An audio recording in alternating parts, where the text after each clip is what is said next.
আজকে নিয়ে চলে এসেছি 20 টাকার একটা ক্যাম্পা আর 10 টাকার দুইটা ক্যাম্পা। দেখবো কোনটাতে লাভ বেশি হয়। প্রথমে 10 টাকার ক্যাম্পা।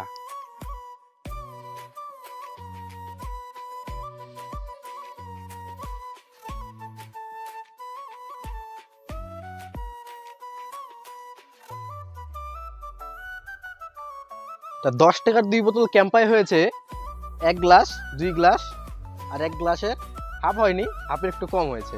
এবার দেখবো 20 টাকার ক্যাম্পায় কতটুকু হয়।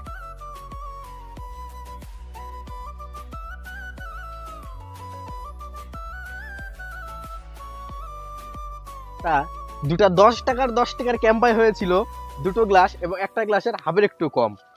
আর 20 টাকার একটা ক্যাম্পায় হয়েছে একটা, দুটো, তিনটে গ্লাস ফুল, কিন্তু ফুল একটু কম আছে, এটার মধ্যে একটু কম আছে, কিন্তু 3টে গ্লাসই হয়ে গেছে ধরতে গেলে। তাহলে এর থেকে পরিষ্কার বোঝা যায় 10 টাকার দুটা ক্যাম্পার থেকে 20 টাকার একটা ক্যাম্পা কেনা অনেক সাশ্রয়কর।